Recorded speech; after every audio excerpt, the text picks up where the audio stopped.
ترغیب الی الہجرت. وَمَن يُهَاجِرْ فِي سَبِيلِ اللَّهِ يَجِدْ فِي الْأَرْضِ مُرَاغَمًا كَثِيرًا وَسَعًا. اور جو کئی گھر چھوڑے اللہ کے رستے میں پائے گا زمین میں بہت ساری جگہ اور وسعت. اللہ کے رستے میں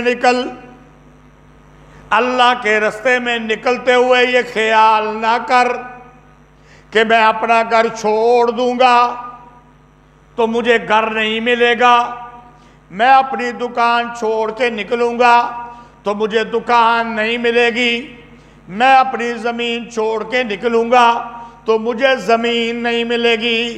فرمایا کیوں نہیں؟ دیکھ لو وہ جو مکے سے آنے والے مہاجرین تھے، پیارے پیغمبر صلی اللہ علیہ وآلہ وسلم نے ان کو انصار مدینہ کا بھائی بنا دیا. انصار مدینہ نے ان کو باغات دے دیے، دکانیں دے دی، مکانوں میں جگہ دے دی. اگر تم بھی ہجرت کرو گے اللہ تعالیٰ بڑے درجے دے گا، گھر بھی مل جائے گا، دکان بھی مل جائے گی، دفتر بھی مل سکتا ہے، تجارت بھی ہو سکتی ہے، زمینیں بھی مل سکتی ہیں. اللہ نے بڑی وسعت رکھی ہوئی ہے، بڑے انعامات رکھے ہوئے ہیں. اس لیے بندے کو چاہیے کہ اگر بندہ کافروں کے اندر پھنسا ہوا ہے وہاں پر پھنسا نہ رہے کہ اگر میں گھر چھوڑ دوں گا تو گھر نہیں ملے گا. نکل آئے اللہ کے رستے میں، اللہ اکبر، نکل آئے اللہ کے رستے میں، اللہ بڑے انعاموں سے نواز دے گا.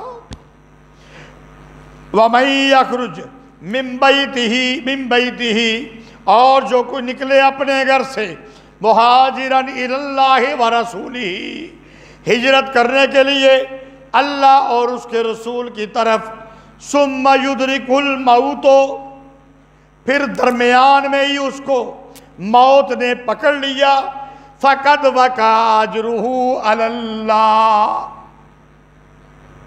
ایک آدمی ہجرت کرنے کے لیے گھر سے نکل پڑا اللہ اور اس کے رسول کو راضی کرنے کے لیے، لیکن ابھی ہجرت مکمل نہیں ہوئی تھی، راستے کے اندر ہی تبھی موت آ گئی یا کسی اور طریقے سے موت آ گئی. فرمایا اس نے ہجرت تو کر لی تھی نا، اللہ تو دلوں کے بید جانتا ہے نا، اللہ تو نیتیں جانتا ہے نا، تو اس کا اجر اللہ کے ذمہ پکا ہو گیا، اس کو بھی بدلہ مل جائے گا. وَكَانَ اللَّهُ غَفُورٌ رَحِيمًا، اور ہے اللہ تعالیٰ بخشنے والا مہربان.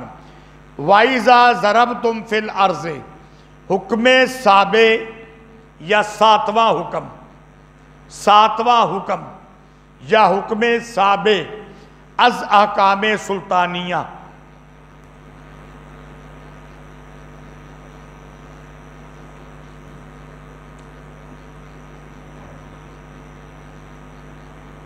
ساتواں حکم یا حکم سابع از احکام سلطانیہ. اور جب تم چلو اللہ کے رستے میں، زمین کے اندر اللہ کے رستے کے لیے، پس کوئی حرج نہیں تم پر کہ تم قصر کرو نماز سے. 4 رکعت والی نماز کتنی پڑھنی ہے؟ بولو 2. یہاں پر یہ بات آئی، دیکھو بھائی، کہ اگر تم لڑنے کے لیے نکلو، اللہ کے رستے میں سفر کرو، اور آپ نے فقہ کی کتابوں کے اندر یہ بات پڑھ لی ہوئی ہے کہ 48 میل کا سفر اب یہاں پہ کرنی ہے قصر. 4 رکعتوں کی بجائے کتنی پڑھنی ہے؟ 2. ٹھیک ہے. اب یہاں پہ بعض لوگوں نے اشکال پیدا کیا کہ یہ حکم تو تھا لڑائی کے ساتھ مشروط، یہ حکم تو لڑائی کے ساتھ مشروط تھا کہ اگر لڑائی کے لیے نکلو تو 4 کی 2 پڑھنی ہے، تو اگر لڑائی کے لیے نہ نکلو تو شرط نہیں پائی گئی، شرط نہیں پائی گئی تو حکم بھی نہیں پایا جائے گا۔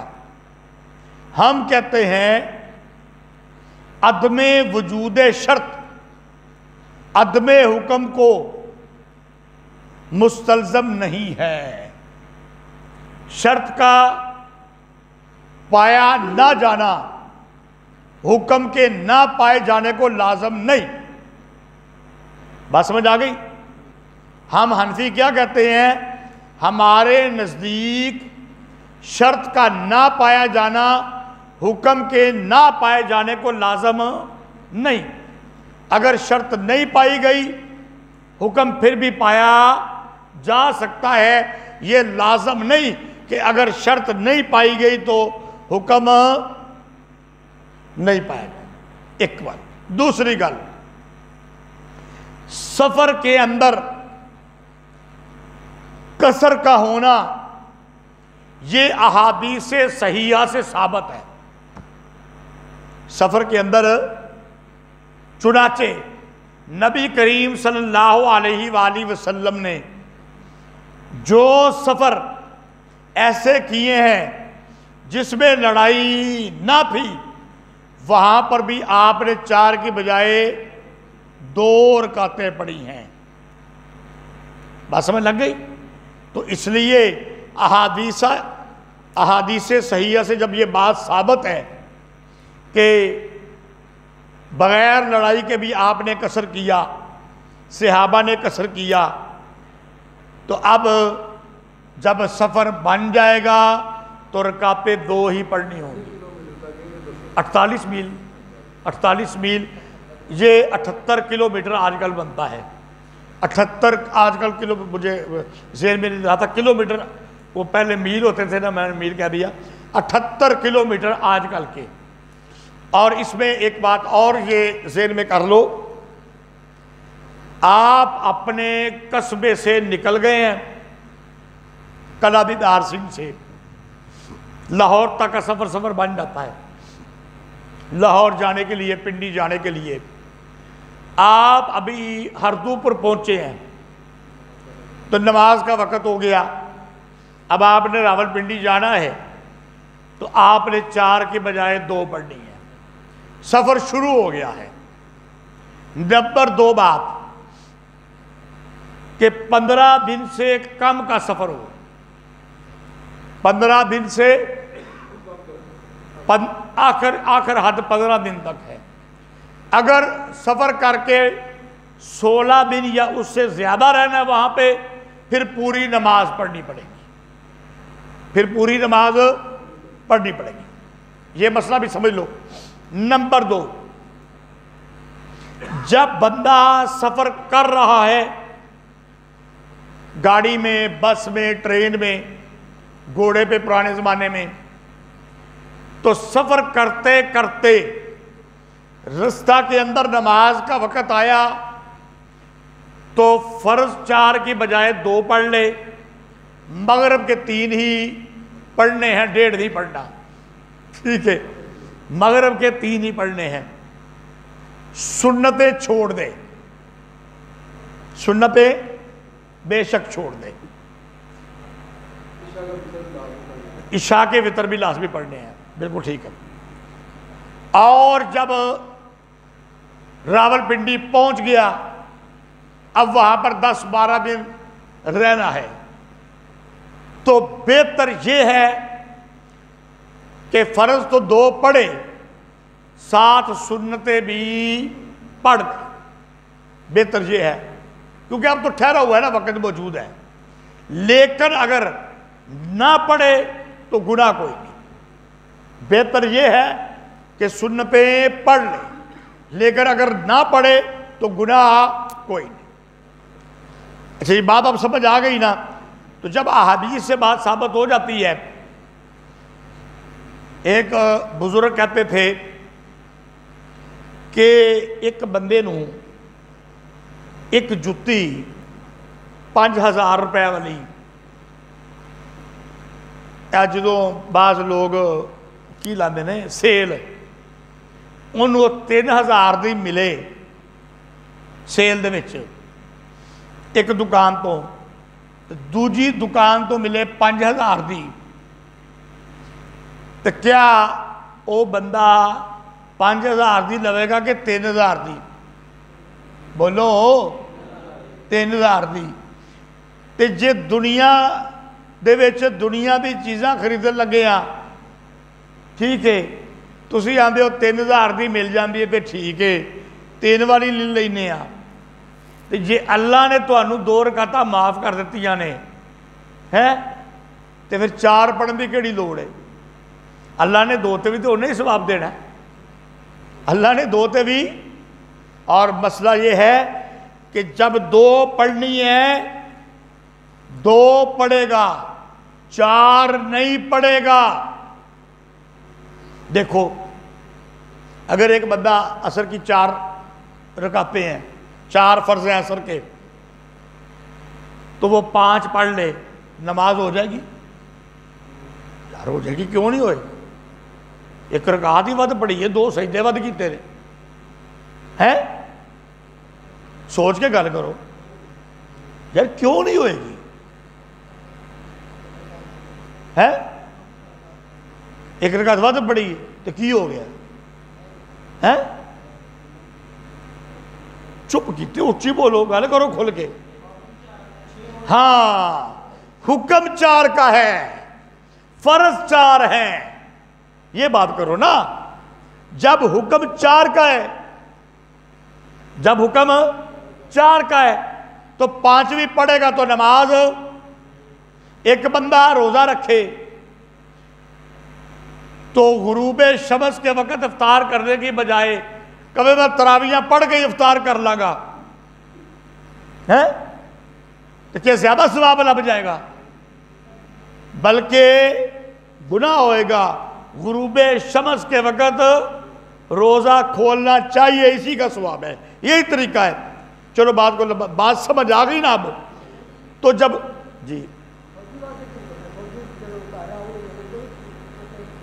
جب گھر آئیں گے تو گھر میں پوری نماز پڑھیں گے، جی گھر میں پوری نماز پڑھیں گے۔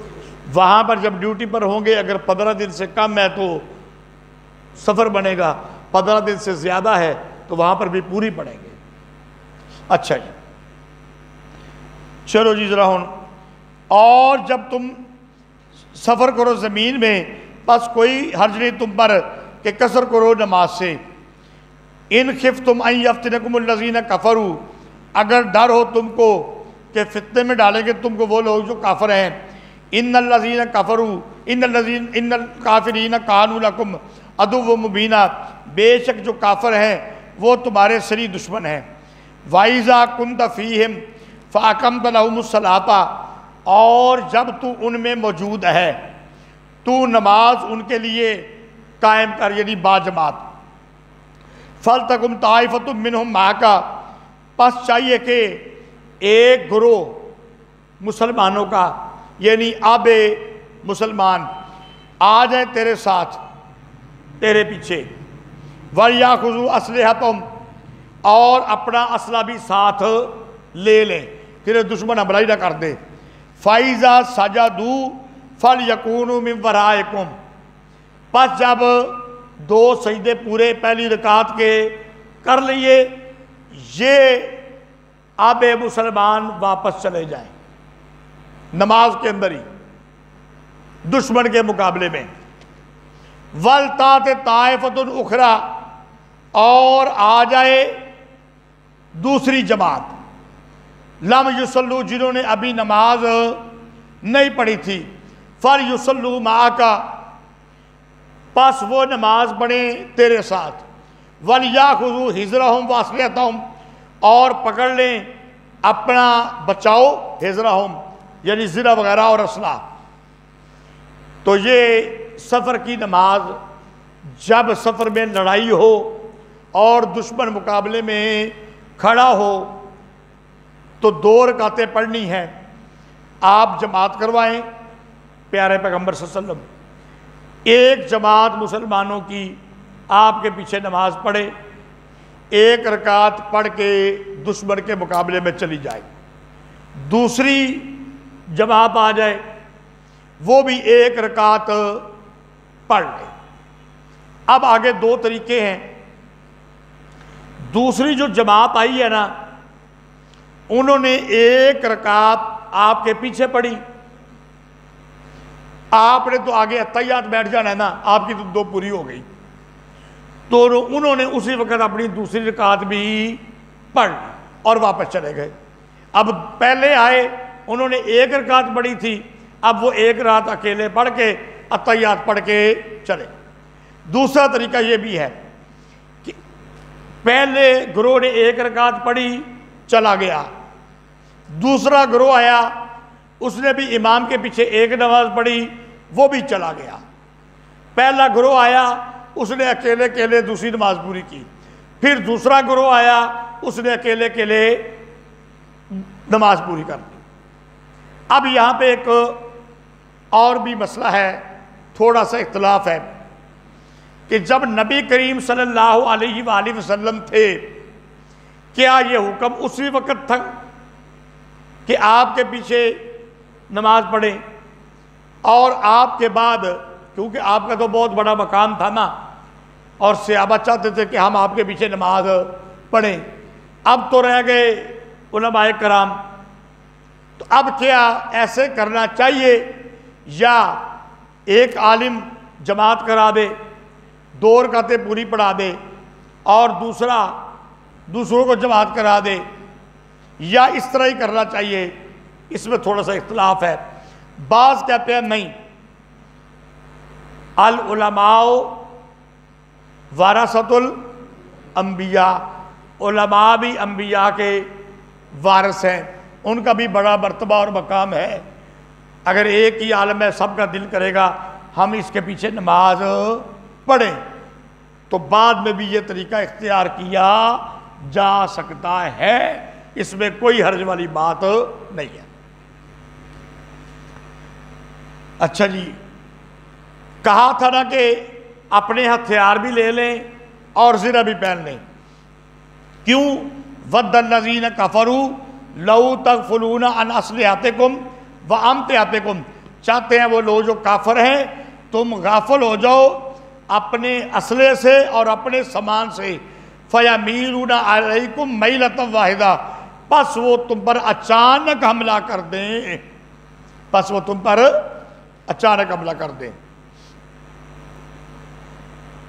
وَلَا جُنَاحَ عَلَيْكُمْ إِنْ كَانَ بِكُمْ أَذًى مِّن مَطَرٍ أَوْ كُنْتُمْ مَرْضَىٰ، اور کوئی حرج نہیں تم پر اگر تم کو بارش سے تکلیف ہو، بارش بھی ہو رہی ہو، یا تم بیمار ہو کہ تم لے لو اپنا ہتھیار، انتازہ ہوا سے تم چھوڑ دو اپنا ہتھیار، وَخُذُوا حِذْرَكُمْ، لیکن زرہ پہن لو۔ ہتھیار بھی لینا، زرہ بھی پہننا زیادہ مشکل ہے، تو ہتھیار چھوڑ دو اگر بارش وغیرہ ہو رہی ہے یا کوئی بندہ بیمار ہے، لیکن زرہ ضرور پہن لے، کیونکہ وہ اچانک حملہ کرے گا تو بچ تو جائے نا۔ ان اللہ اعد للکافرین عذابا مہینا، بے شک اللہ تعالیٰ نے تیار کیا ہے کافروں کے لیے ذلت کا عذاب۔ فَإِذَا قَضَيْتُمُ الصَّلَاةَ، بس جب تم پوری کر چکو نماز، فَاذْكُرُوا اللَّهَ قِيَامًا وَقُعُودًا وَعَلَىٰ جُنُوبِكُمْ، بس یاد کرو اللہ تعالیٰ کو کھڑے بیٹھے اور پہلو کے بل، کیونکہ نماز کے اندر تھوڑی بہت کمی تو رہ گئی نا، چلنا پھرنا ہو گیا، اس لیے نماز کے بعد اللہ کا ذکر سبحان اللہ الحمدللہ اللہ اکبر کہتے جاؤ۔ فَإِذَا اطْمَأْنَنْتُمْ فَأَقِیمُوا الصَّلَاةَ، پس جب تم اطمینان میں ہو، لڑائی شڑائی کوئی نہ ہو، پس قائم کرو نماز، یعنی با جماعت پوری نماز وقت پہ پڑھو۔ ان الصلاۃ کانت علی المؤمنین کتابا موقوتا، بے شک نماز ہے ایمان والوں کے لیے لکھی گئی وقت مقرر پر۔ ولا تہنوا فی ابتغاء القوم، اس کے نیچے لکھو جی ترغیب الی القتال،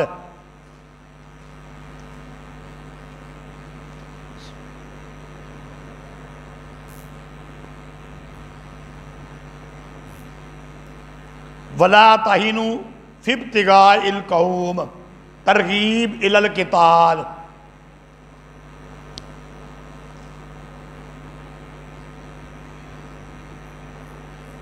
اور نہ سستی کرو لوگوں کا پیچھا کرنے سے، یعنی کافروں کا پیچھا کرنے سے۔